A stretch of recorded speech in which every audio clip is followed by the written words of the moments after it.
দেখো আজকের ভিডিওটা খুবই গুরুত্বপূর্ণ হবে এই কারণে, কারণ 95% ট্রেডাররা কিন্তু ট্রেডিং চার্ট স্টাডি করতে পারে না। তারা ভুলভাল ট্রেডিং চার্ট স্টাডি করে, তারপর কি হয়, ভুল জায়গায় এন্ট্রি নেয়, ভুল জায়গায় স্টপ লস লাগায়, ভুল জায়গায় তার টার্গেট নেয়। তো প্রো ট্রেডাররা কিভাবে ট্রেডিং চার্ট স্টাডি করে তোমাদেরকে আজকে আমি বলবো। আর আমি গ্যারান্টিতে বলতে পারি আজকের ভিডিও দেখার পর নেক্সট টাইম থেকে তোমরা সঠিকভাবে তোমরা ট্রেডিং চার্ট স্টাডি করতে পারবে, সঠিক জায়গায় এন্ট্রি নিতে পারবে, সঠিক জায়গায় স্টপ লস লাগাতে পারবে, সঠিক জায়গায় টার্গেট নিতে পারবে। জাস্ট মন দিয়ে শোনো তোমাদেরকে আমি কি বলছি। ট্রেডিং চার্ট স্টাডি করার সময় তিনটা ট্রেন্ড ফলো করলে হবে। একটা কি, আপ ট্রেন্ড, ডাউন ট্রেন্ড, আর একটা হলো সাইড বেস মার্কেট। ঠিক আছে, এই তিনটাই মেন, আপ, ডাউন আর সাইড বেস। আপ ট্রেন্ড কিভাবে বুঝবে? যখন দেখবে মার্কেট নিচের দিক থেকে উপরের দিকে উঠছে, আবার নামছে, আবার উঠছে, দেখা গেল মার্কেট এখান থেকে শুরু হয়েছে, উপরে উঠেছে, নেমেছে, উপরে উঠেছে, নেমেছে। যখন মার্কেট এইভাবে উপরে উঠতে থাকবে ওটাকে বলে আপ ট্রেন্ড। সেমভাবে যখন মার্কেট এখান থেকে নামে উঠে, নামে উঠে, নামে উঠে, যখন মার্কেট এভাবে নামতে থাকে ওটাকে বলে হলো ডাউন ট্রেন্ড। যখন মার্কেট শুরু হয় এখান থেকে, মার্কেট উপরে উঠলো, নিচে নামলো, উপরে উঠলো, নিচে নামলো, এইভাবে সাইড বেস চলছে, মানে একই জায়গায় মার্কেট উপর ওঠানামা করছে, ওটাকে বলে সাইড বেস মার্কেট। ঠিক আছে, doubt clear? Up trend, down trend, side base. Okay, চার্টে আসি। আপ ট্রেন্ড কোনটাকে বলছিলাম? দেখো মার্কেট শুরু হয়েছে এখানে 7 তারিখে, স্টক মার্কেটের কথা বলছি।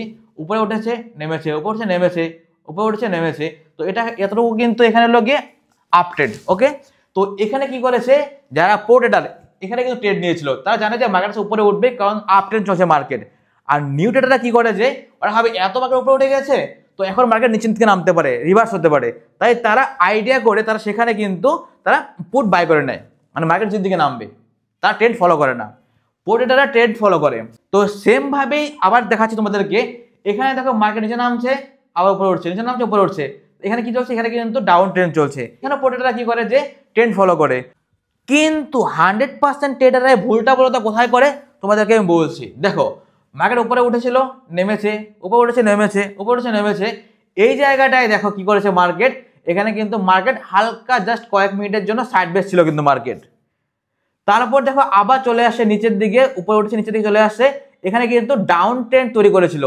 ঠিক আছে, এখন তোমাদের একটা কথা বলি, অনেকে কি করে, যারা ট্রেন্ড ফলো করে তাদের মধ্যে অনেকে ভুল করে ফেলে, এটা দেখে যে দেখছে মার্কেট ডাউন ট্রেন্ড চলছে, মানে অনেকে আবার ডাউন ট্রেডে পুট বাই করে নেয়। ঠিক আছে, তো এই জায়গাতে সবচেয়ে বেশি মানুষ ওভার ট্রেডিং করে, ওভার লস করে। কেন তোমাদের কথা বলছি আমি? দেখো এই জায়গাটা কিন্তু ফেক ট্রেন্ড বানিয়েছে, ফেক ট্রেন্ড। ফেক ট্রেন্ড কি তোমাদেরকে আমি বলছি। দেখো অনেক সময় কি হয়, যখন তুমি মার্কেট যখন স্টাডি করবে তখন কিন্তু টাইম ফ্রেম ভীষণ ইম্পর্টেন্ট। আমরা কিন্তু সবসময় 5 মিনিটের ক্যান্ডেল দেখে কিন্তু স্টাডি করি। ঠিক আছে, আমি এর জন্য বারবার বলি কিন্তু সবসময় যে একটা স্ক্রিন রাখবে ফিক্সড, যে 5 মিনিটের ক্যান্ডেল, আর একটা স্ক্রিনে তোমরা 5 মিনিট বলো, 2 মিনিট বলো, 15 মিনিট বলো, আধা ঘন্টা বলো, টাইম ফ্রেম চেঞ্জ করে করে দেখতে থাকো যে কোথায় সাপোর্ট বানাচ্ছে, কোথায় রেজিস্ট্যান্স মার্ক করতে পারবে, দেখতে বলি তোমাদেরকে। জাস্ট ফিক্সড রাখবে একটা, যে 5 মিনিটের ক্যান্ডেল দেখছো এটা, কিন্তু মনে মনে আবার আরেকটা জায়গার মধ্যে স্টাডি করা শুরু করে দেবে যে সাপোর্ট কোথায় বানাচ্ছে। এটা কিন্তু ফেক ট্রেন্ড বানিয়েছে, দেখতে পাচ্ছ এখানে নিচে নেমেছিল, বাট এখান থেকে কিন্তু মার্কেট আবার উপরে উঠে পড়েছে। এখন তো কিভাবে বুঝবেন ফেক ট্রেন্ড? দেখো এখানে কিন্তু সাপোর্ট বানিয়েছে, দেখো এই দেখো, এই একটা সাপোর্ট বানিয়ে, সাপোর্ট এখানে সাপোর্ট বানিয়েছে। তো তোমাকে বুঝতে হবে যে মার্কেট আবার কোথায় গিয়ে সাপোর্ট বানাচ্ছে। এরকম ধরনের মার্কেট যখন তৈরি হয় তখন তাকে বলে হলো গিয়ে কমপ্লেক্স স্ট্রাকচার। ওকে, অনেকে বলে কমপ্লেক্স পুলব্যাক, অনেকে বলে কমপ্লেক্স স্ট্রাকচার, তুমি তোমার মতো নাম দিতে পারো। এরকম যখন মার্কেট তৈরি হয় তখন এখানে হলো গিয়ে অনেকে এর নাম দেয় কমপ্লেক্স স্ট্রাকচার। তো দেখতে হবে যে তোমাকে মার্কেট কোথায় নেমে আবার মার্কেট রিভার্স নিচ্ছে। যেহেতু ফার্স্ট টাইম এখানে মার্কেট আপ ট্রেন্ড ছিল, তাই আপ ট্রেন্ডকে ফলো করতে লাগবে। দেখবে জাস্ট এতটুকু পর্যন্ত ট্রেড নেওয়ার পর এখানে হোল্ড করবে। এই ডাউন ট্রেন্ডে কিন্তু তখন আর ট্রেড নিবেই না, যেহেতু সকাল থেকে মার্কেট আপ ট্রেন্ডে চলছিল, তাই চেষ্টা করবে মার্কেটে আপ ট্রেন্ডে ট্রেড নেওয়ার জন্য। হতে পারে এখানে তোমরা ভাবছো যে এখানে এটা এই লাইন ক্রস করে এখানে চলে আসছে, মানে ডাউন ট্রেন্ড চলছে, তা না। কিন্তু ডাউন ট্রেন্ড যখন দেখবে যে এই লাইনটাকে যখন ক্রস করে ফেলছে, তখন ভাববে যে হ্যাঁ আজকে আর মার্কেট উপরে উঠবে না, আজকে হলো মার্কেট ডাউন ট্রেন্ডে চলছে।